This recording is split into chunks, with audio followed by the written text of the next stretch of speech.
नशिबाने हात हिरावून घेतला, पण त्याने आपल्या जिद्दीच्या जोरावर संपूर्ण जगाला झुकवून दाखवलं।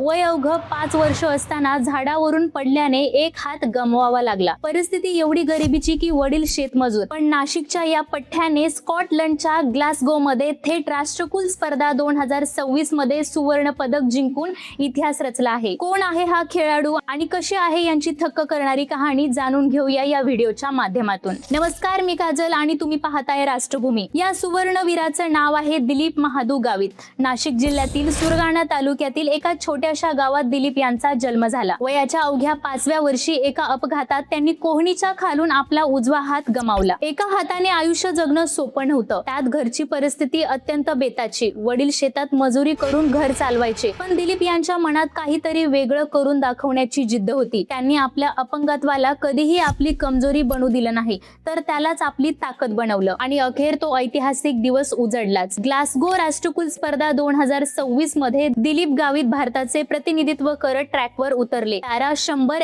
MT47 या धावण्याच्या शर्यतीत त्यांनी वाऱ्याच्या वेगाने धावत अवघ्या 10.71 सेकंदात रेस पूर्ण केली। त्यांनी केवळ गोल्ड मेडल जिंकलं नाही, तर एक नवा गेम्स रेकॉर्ड सुद्धा प्रस्थापित केलाय। राष्ट्रकुल स्पर्धेच्या इतिहासात ॲथलेटिक्स मध्ये सुवर्ण पदक जिंकणारे ते पहिले भारतीय पॅरा ॲथलेटिक ठरले आहेत। जेव्हा तिथे भारताचा तिरंगा वर गेला आणि राष्ट्रगीत वाजलं, तेव्हा प्रत्येक भारतीयाची छाती अभिमानाने फुगलेली होती। दिलीप गावित यांनी सिद्ध करून दाखवलं की जर मनात काहीतरी करण्याची जिद्द असेल, तर कोणतीही अडचण किंवा अपंगत्व तुम्हाला रोखू शकत नाही। नाशिकच्या या शेतमजुराच्या पोराने संपूर्ण जगात भारताचं नाव रोशन केलं आहे। दिलीप गावित यांच्या या ऐतिहासिक आणि प्रेरणादायी प्रवासाबद्दल तुम्हाला काय वाटते?